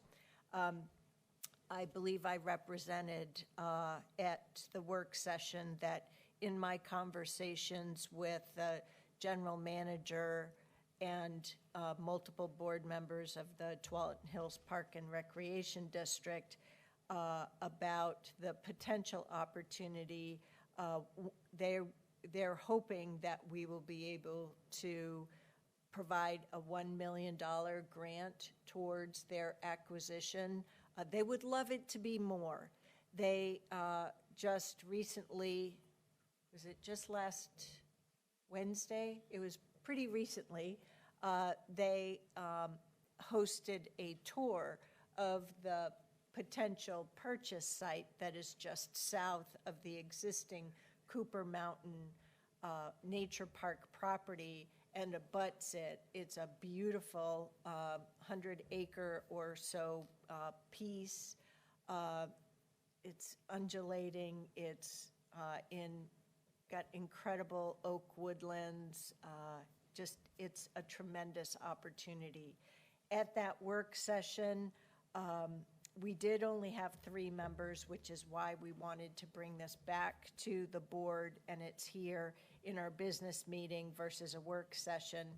At that work session, I was proposing to reduce the Scoggins Valley Park campground amount from the $2,520,215, excuse me, down to $1,670,215 and reallocate $850 additional $1,000 along with the $15,000 for a total of $1 million towards the THPRD Cooper Mountain project. So I wanted to take the heat off of staff in their potentially finding themselves in the situation of trying to summarize what that conversation was. So as our staff has indicated, they're here to get direction from us tonight. So Commissioner Fye, go ahead. Thank you, Chair, and great presentation. I appreciate the extra information you provided today. I think that was really helpful, especially those are questions or sort of data points that people are looking for. So I've heard comments that, so great job is my comment to you all. And in terms of what's in front of us, I will be supporting your staff proposal to allocate as indicated on this slide. So good job and look forward to working with you all. Commissioner Willie, do you have any thoughts? Go right ahead. Well, I do. First of all, I see the allocation of the $32 million, 25% of it, over 25% already goes to THPRD, $8.6 million. I don't know what they have budgeted for how they're going to spend that money. And so that's my question there. The second part is that if we reallocate $1 million or the $850,000 to them and we remove it from Scoggins Valley, where are we going to get that money? So I'm not going to support that nor encourage that we support that until somebody tells me where the $850,000 is going to come from, because it's not like we have an option on Scoggins Valley Park Campground. That's a mandate because we accepted that from the feds. So if you could tell me what your thoughts are, Chair, as to where you're going to get that $850, I'd be glad to listen. Certainly. So to build out the Scoggins Valley Park Campground, it's likely to cost more than the money that we have for our local match to that federal grant. In addition to the grant, what we have from our staff is dollars and costs from prior years of study, and we know that costs have gone up significantly versus when these feasibility studies, these internal feasibility studies have been done for a whole variety of projects. So you can be certain that more dollars are needed to do the build out as well. This action tonight is the first time that we're getting clarity and the board is being asked in a business meeting to take action on the receipt of that federal grant and to commit itself to follow through on those federal grant dollars. I myself do very much wish for us to go through the necessary planning processes to do the full cost accounting for building out that campground and getting that project done. So too for the Eagle Landing Park. Once again, we have a concept plan as highlighted earlier using the words I heard for Eagle Landing Park in 2017 dollars. I don't know if that's been grounded like the Tualatin River Road access that Metro built right at the Philip Harris Bridge or not, but we already have the opportunity to see, since that built out and open, what the usage has been like there, as well as with the Rood Bridge Park River access. So I think we need to ground truth our own concept plan for that and make sure that we have not undersized the facilities at that Eagle Landing Park and have up-to-date dollar cost estimates. So what it means is we don't have certainty on costs for either of these construction projects, and we have great staff here that we are supporting through our now appropriate planning efforts to bring those project costs to us so we can approve those contracts. So we don't have firmness in terms of where any of those dollars will come. But what we all had the opportunity to do per the invitation sent to the full board was the opportunity of seeing the Cooper Mountain Nature Park property opportunity that is going to be far more in the millions than we have. So, so that is the best information I'm able to give you at this juncture. Yeah, go right ahead. We can see your hand raised. Sorry, I got to figure out how to, there, I get it down. Well, okay, with that, that to me, that even emphasizes the importance of not giving away an additional $850,000. I would almost suggest that we hit the pause button on this decision until we have numbers that come back that give us better direction. I'm not willing to give away $850,000 just because we don't know exactly what the Scoggins Valley Park campground is going to cost us or what the Eagle Landing Park is going to cost us.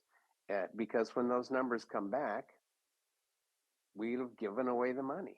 And so I don't know why we would do this. So can we, I guess I would ask the staff, can we hit the pause button until we get better numbers? We can, we're the board, we can have whatever kind of motions we want. I don't believe we're giving away money. What we are doing is earmarking dollars and making a commitment to, for example, Tualatin Hills Park and Rec District, that as they move forward with a potential purchase of that property, we would be willing to provide a grant. This one is $150,000, which frankly I think is embarrassingly low, and have said that every step of the way. And I think our minimum needs to be in the $1 million range, $1 million or higher. And I've ground truthed that through conversations with the general manager. And so we don't know for sure if they're going to be successful in the purchase. So just like our staff would have to do the due diligence on what the construction design and costs look like for each of these two facilities, the Eagle Landing Park as well as the park campground.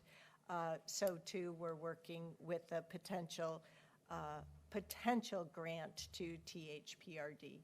So our staff is just looking for direction from us in order to move forward, because they get pressure from Metro and the Metro Parks Bond Oversight Committee to ensure that the local share dollars are committed and spent out as part of that oversight process.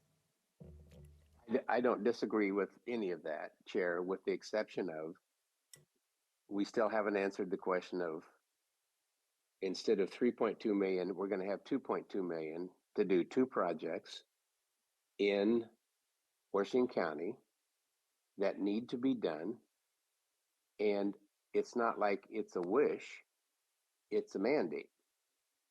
So that 850 is going to have to come from someplace. So until somebody's willing to tell me where we're willing to get an $850,000 grant from something else, I'm going to say that we go with what the staff recommendation here is. I mean, it's just, to me, it's exactly the same thing as we're doing with our ARPA money. We'd love to give away ARPA money to a whole bunch of organizations that were asking for it, but we prioritized that because we knew we didn't have the money to do those projects.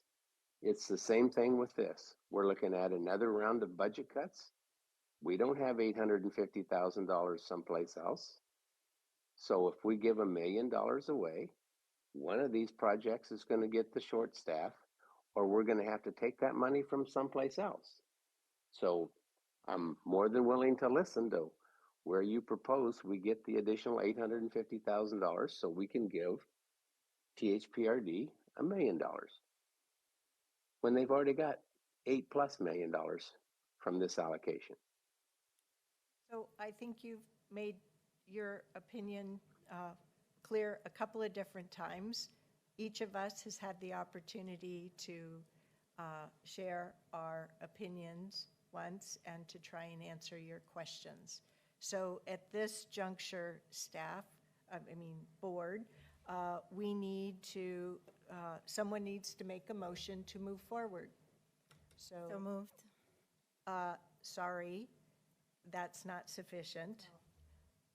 Commissioner Treese, did you want to move forward with the motion? Are you asking Commissioner Treese to make the motion? She and I had a conversation yesterday. I would like to move that we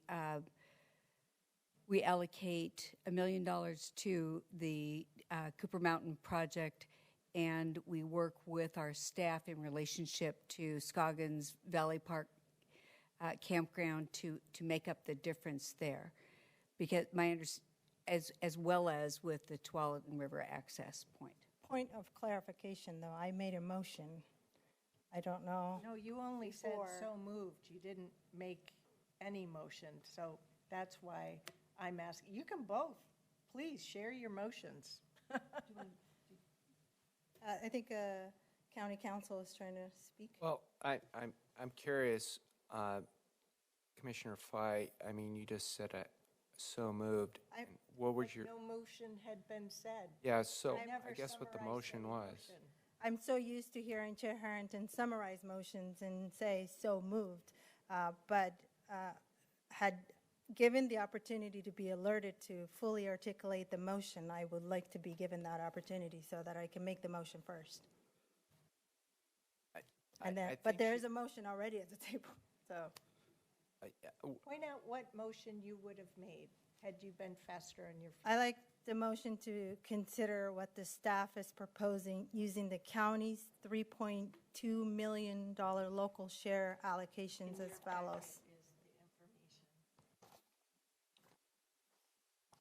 let's restart. Sorry about this bumpy road here for a second. I move to allocate the funding from the Metro's Local Share Program to the following projects in the amount discussed tonight and pending result of the feasibility study. And that is, I'm just going to call out Scoggins Valley Park Campground, $2.5 million plus, as indicated on this slide. Tualatin River Access Facility at Eagle Landing Park, as indicated, the dollar amount here, unless I need to call out. Chair. Are you suggesting the staff's proposal for the Yes. $2 million? Okay. I'm making a motion to consider what staff are recommending, proposing here on this slide. Okay. So that's Commissioner Fai's motion. Is there a second? Second. All those in favor, please raise your hand or say aye. I would just like to clarify, so, and I respect your motion, but I would like to know what happened to my motion. So I'm just want to clarify this. So Commissioner Fai Had the jumped floor in to first. make her motion, but it was an empty motion. And so I turn to you. So that nullifies my motion. Yes. Okay, I wanted that clarity. So Okay. we have a motion on the table and a second, so this is our opportunity to vote on that specific motion. All those in favor of Commissioner Fai's motion, seconded by Commissioner Willie, please vote by raising your hand or saying aye. Thank you, Commissioners. Any opposed? Any abstentions? Okay. The motion fails on a vote of 2 to 2 to 1. Are there any other motions?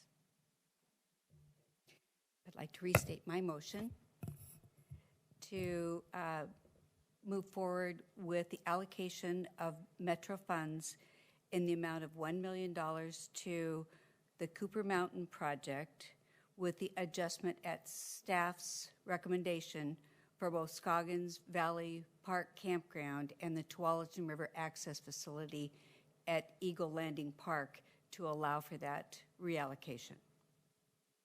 Is there a second?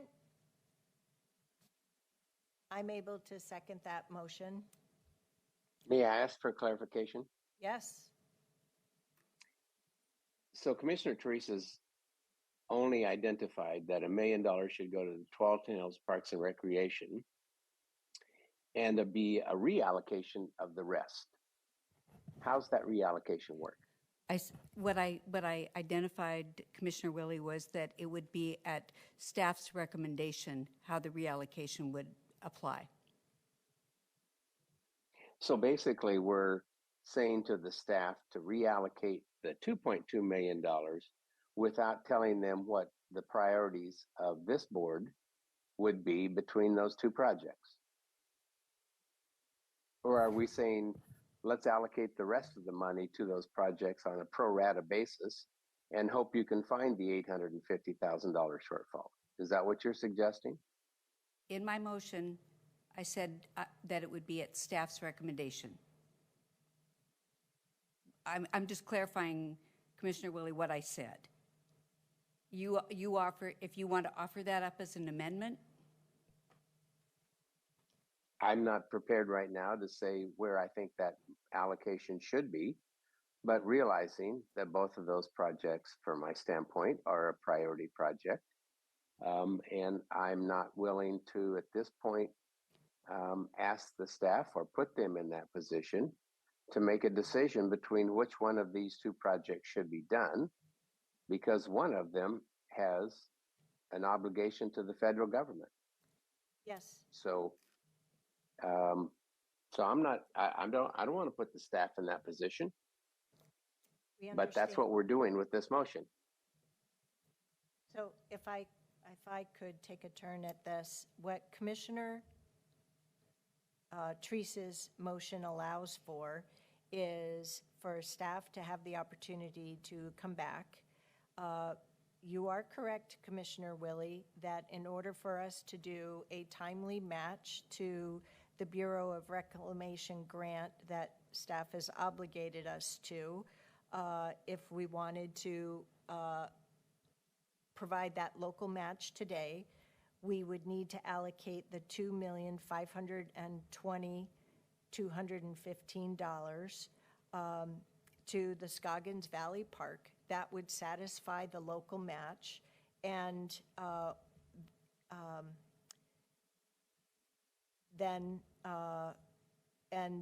then we would have to come back following up on the staff work that needs to happen subsequent to the concept planning for Eagle Landing, and find funding to build that out, given that we don't have any grants that I have heard that we are obligated to meet a completion date on that.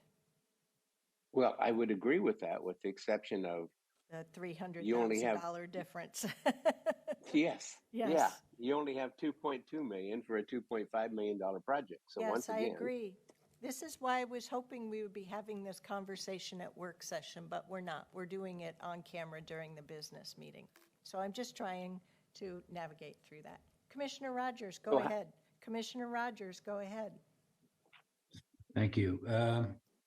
I abstained from the first round. I'm going to abstain here too. I think this is awkward at best. My feeling is that the Eagle Landing has to be done. My strong feeling is that the Swalton Hills Park Recreation Project needs to be done. I don't have a good answer to what we're going to do to meet the federal match. If I had my preferences, we would not ask staff to allocate. They're not in that position, but to go back and maybe bring this back next week, and they can look at potential additional revenue from other sources on how we do the Scoggins Valley. So it would be full Scoggins Valley funding, full Eagle Landing Park funding, and $1 million to the Cooper Mountain project. That would be my preference. If we can't make that, then we make the choices. But it's very awkward tonight to try to move money around without knowing if there's other opportunities elsewhere. So if you have another vote, that's fine. There's been a motion, there's been a second. I'll abstain. I think you're going to end up at 2-2 again, 2-2-1. And so if you want another motion, I'd be happy to do that, and that would be to table this for 1 week, asking staff to take a look if there's any other funding opportunities. If they're not, then we come prepared to make our allocations. And you've already heard my preferences. It's $1,586,000, and Scoggins would be something different. Go ahead, Commissioner Treese.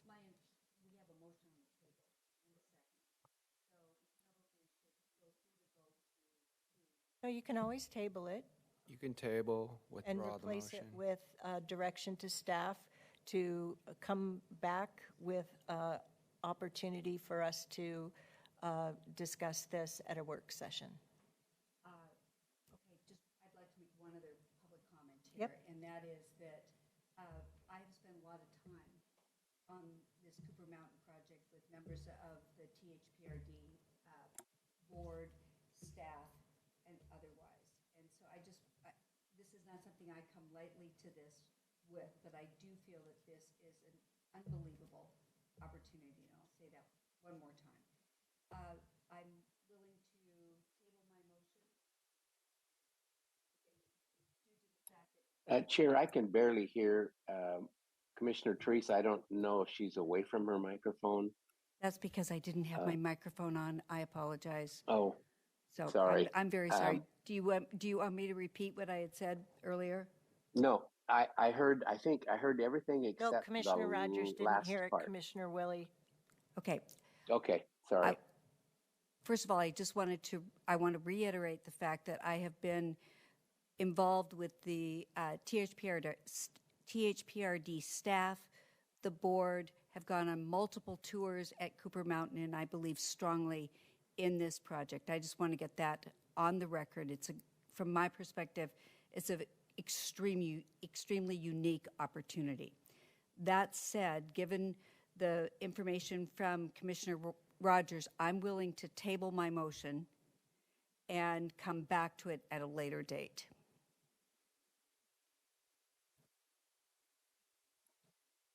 So you need a second to that table motion? Would you Because I'll like, give it if that's what Mr. they Anderson, would you like to give us some counsel on withdrawing motions? yeah, you have a motion that's been seconded, and to table that, All you need is the seconder to agree to withdraw Correct. the motion. I was the seconder, and I agreed to withdraw the motion. Thank you. okay.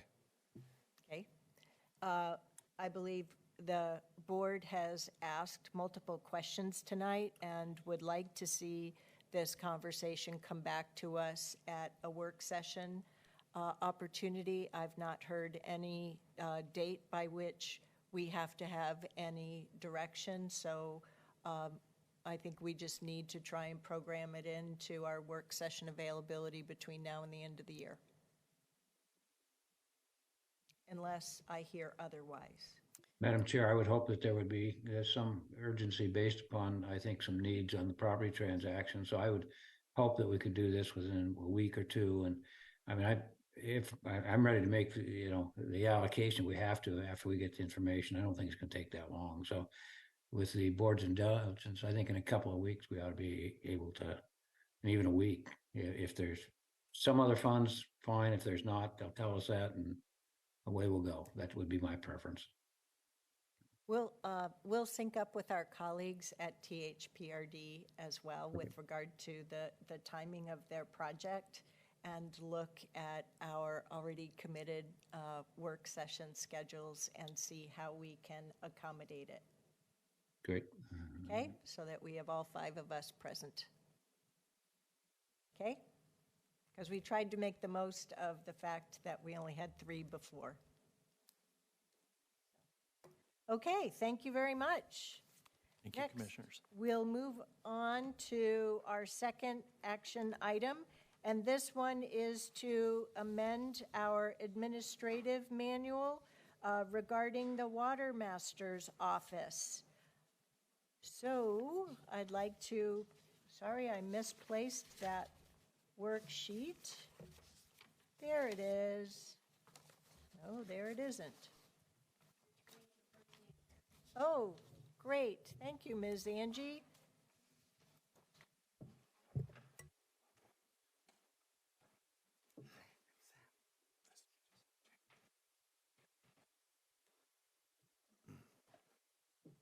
Oh, my goodness. We have a whole roster of guests. Please, Ms. Angie. Yes, I'm going to make a few introductions. So the action before your board this evening is to approve resolution in order to update the administrative manual to merge LUT and the Watermaster and delegate authority to ITS, specifically around IT security, which I will speak to more in a moment. As a reminder, Washington County Code calls for the Board of County Commissioners to adopt an administrative manual. The administrative manual is meant to prescribe the title of each department head, the duties and responsibilities of each head of department, and each department and duties and responsibilities of offices, agencies, and personnel. This last update by your board had occurred in December 12 of 2022, and that was a very extensive update that we had conducted at this time. I would consider this a minor update compared to the work that had occurred at that point in time. So the what? So specifically, moving the Watermaster's office underneath or embedded within land use and transportation. This is to provide sharing of resources and also to surround the Watermaster with a team, which we've learned there's benefits to this last year. Delegate authority to information technology services to adopt policies related to acceptable use of technology, IT procurement, data, privacy, and information security. So as I mentioned, Watermaster would be moving underneath the land use and transportation work group due to some staffing changes. We really realized over this last year some synergies with Watermaster and also LUT. Within information technology services, as we continue to build out our IT security posture, and also based on some auditor recommendations, this is really just adding more clarification within the administrative manual of the role of ITS. So next steps, Once approved, the Watermaster office will move into the organizational hierarchy of land use and transportation. And then ITS will be engaging with county stakeholders on changes and updates to IT policies, continue to provide education on IT security, and be a resource to employee awareness and compliance. And with that, I will turn it over to Board for Action, but I wanted actually to take an opportunity to introduce our Watermaster. This is not a person that usually is coming before the board, and so I really appreciate Jake for being here. And Jake, if you could just take a moment and introduce yourself to our Board of Commissioners, and actually maybe share, what does a Watermaster do? And Jake, you must have a really important job because it takes 4 people to introduce you tonight. So no pressure. I know, no pressure. Yeah, good evening. Thank you for your time. So what we do is we administer water law for the state of Oregon. So there's about 20 of us or so statewide. And so we regulate water rights based on stream flow levels, as well as groundwater. We don't do a lot of groundwater regulation out here, but me specifically, out here in Washington County, we have a large group of stakeholders, as many of you probably know, the Joint Water Commission, Tualatin Valley Irrigation District, Clean Water Services, and so collaboratively we all kind of manage the stream flow in the Tualatin River. So I'm the guy that has to basically tell people when they need to start going on stored water and regulate their natural flow water rights. And so I'm on a committee with them. And we wear a lot of hats as Watermasters. We're kind of like a district representative of the Oregon Water Resources Department. So whether you're realtors or, you know, just regular landowners, irrigators, whomever, just comes to our office for questions, water right assistance, those kinds of things. And we also do groundwater data collection to help our geologists in the department basically help, you know, do planning decisions and give information to the counties and local governments to make their own decisions on.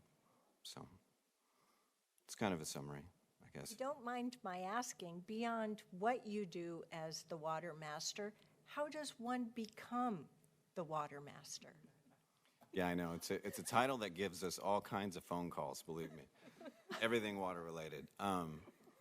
I think we come from all different kinds of backgrounds, mainly just different scopes of natural resources. So I'm an environmental science background, but you know, we have geologists that are Watermasters or engineers and geography degrees, you name it, just kind of the spectrum of natural resources.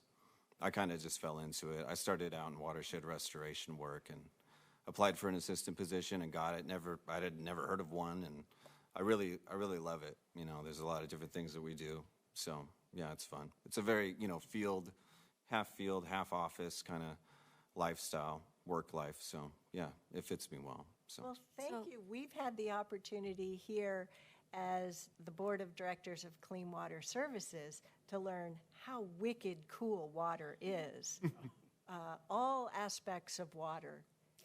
So are you like a Jedi warrior when it comes to water rights? I mean, yeah, is that fair? No, I think so. I think so too. Just getting clarifying. there. 10 years in. Make sure that gets into your job description. Yeah, I know it comes with a lot of expectations, that title. So hopefully I'm living up to it. We'll see. So apparently you also have 3 other people who've got your back. What's going on, gentlemen? I just wanted to be really kind to Jake and not bring him up to the board alone. And if there's any other questions, we have Sam Kim, our interim Chief Information Officer, and Stephen, as he's the department director, is there just to support Jake, and David Martinez oversees IT. So we are a one Washington County team, and we're just, thank you, Jake, for being here and sharing what the Watermaster does. Absolutely. Thank you, Tanya, and giving me some backup. But anyway. There you go. All right. There you go. Commissioner Rogers, Commissioner Willie, do you have any questions or comments? No, the only question that I would actually not question, comment was that we were with Clean Water Services last week, and we heard about how their flow management in the Tualatin is, and so it takes a team to make sure we manage and and I guess efficiently manage our water resources. So I appreciate everybody who uses their expertise to make sure that that happens. So I'm really impressed. So, but Watermaster, I guess I don't know. Do we need to get you a crown or something up here? And so a big badge Invisible. that says, Can't you see it? I can see it. I am the Watermaster. Doesn't So, yeah, come there we go. across when for hybrid meetings, I guess. Only It in does person. not. It does not, but I do really appreciate what you do. So thank you for that. So what we have tonight is a resolution and order before us to update the administrative manual, to merge LUT and the Watermaster, and to delegate authority to the Information Technology Services Group to adopt policies related to acceptable use of technology, IT procurement, data privacy, and information security. So moved. Second. Are there any further comments or questions on the motion? Okay, all those in favor, please vote by raising your hand or saying aye. Thank you, commissioners. Any opposed? The motion carries 5-0. Thank you. Done. There you go, our water wizard, our water master indeed. Excellent. So next we're moving on to our second public comment period of the evening. This is an opportunity for members of our community to address the board on any subject for up to 5 minutes an individual. Clerk Moss, do we have anyone who wishes to engage with us? We do, Madam Chair. We have Maria Ponzi. Maria?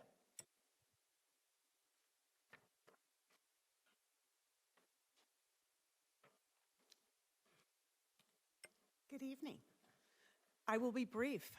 I didn't think I would be, but I will be. I'll be probably 2 minutes. Good evening. Anna Maria Ponzi. I reside at 19675 Southwest Seaford Road. I also have property on 14665 Winery Lane at the end of Vandermost Road in Beaverton. I have testified before. You've got my letters. In opposition of 882, I understand that you will not be voting on this until October. However, I know that you are, I hope, considering which way you're going to go. And I thought tonight I would just take a minute to really present a broader perspective. Because I think even whatever happens with 882, this commission is going to continue to have issues with the development in the county. And I just want to take the moment to really just consider what we have here in Washington County. And I'm reminded of being in this very room 30 years ago. I was a little younger, I think with the very same message, incidentally. But as you probably know, there are many reasons the extension doesn't make much sense to us. You've heard about the destruction of the old growth forest. You've heard about the wetlands. You've tonight heard about the crisis that we have with our climate and how this would certainly not do anything to improve that situation. My family moved here over 50 years ago. We had a single ambitious purpose, and that was seeking a place, a very rare and unique place, where we could plant and produce world-class wine. Not just any wine.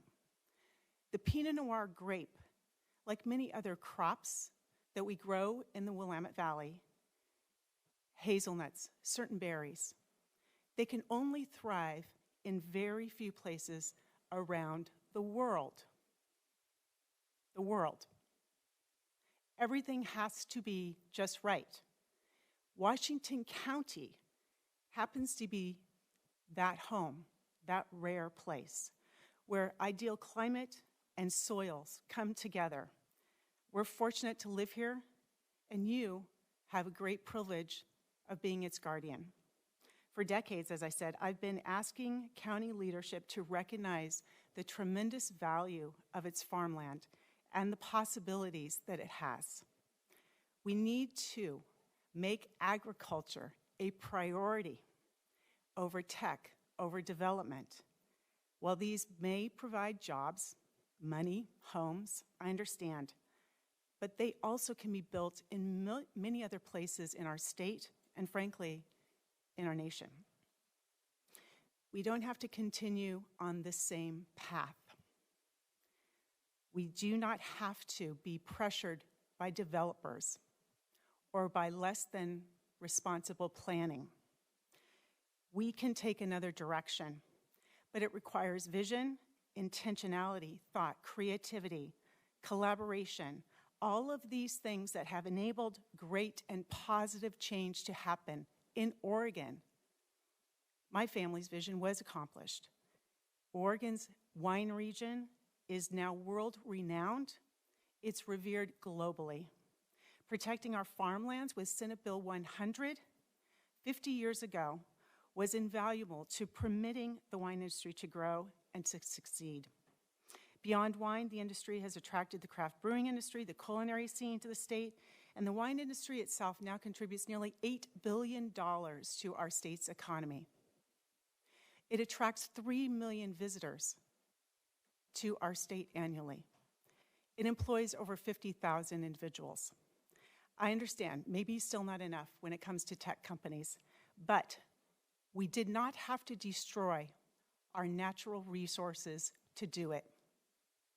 Oregon has this incredible reputation for being different, for being bold, as you said, Chair, being brave, thinking independently. It has a track record of being successful in this approach. So I ask you to continue to really be thoughtful about the planning in this county. We do not need to go to sprawl for housing needs. It's a cop-out. Talk to Oregon Representative Mark Gamba. He's a hero. District 11. He infilled his district. He created thousands of homes within his district while thriving his downtown.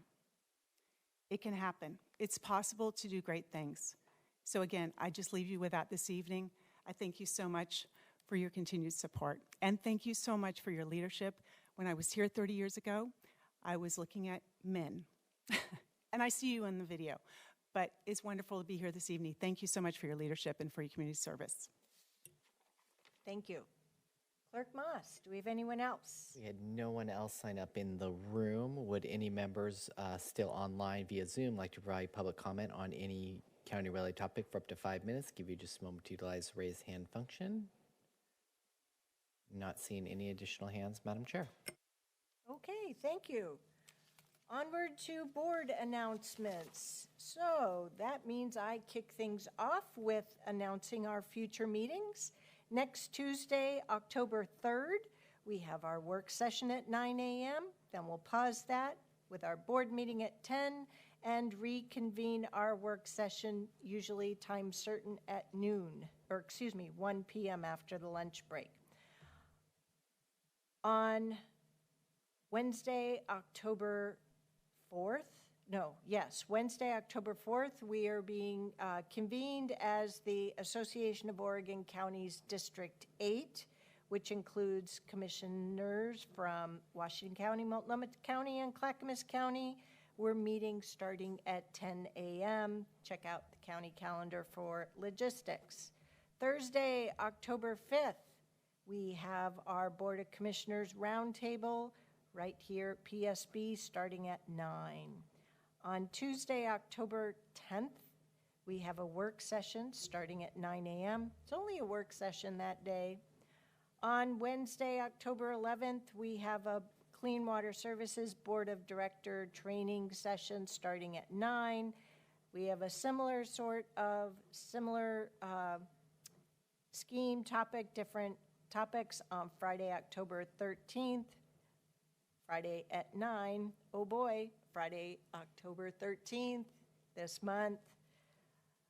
Tuesday, October 17th, work session at 9, then we'll pause that.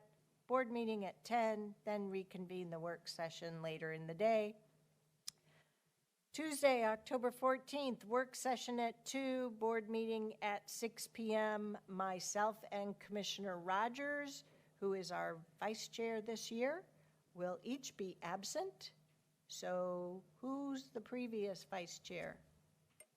Commissioner Willie. Yep, I'm pointing to you, pal. You're going to be running the work session and the board meeting that is at 6:30 in the evening. The 5th Tuesday of the month, Tuesday, October 13th, we are not having any Board of Commissioner meetings that day. And then we'll be on to the month of November, but I'm not ready to admit that we are almost on the heels of the month of November. Are there any other board announcements tonight? Seeing none, do we have a motion to adjourn this evening's meeting of the Washington County Board of Commissioners? Move to adjourn. Second. We have a motion and a second. All those in favor, please vote by raising your hand. Thank you, Commissioners. Any opposed? The motion carries unanimously, 5-0. We are hereby adjourned. Good evening.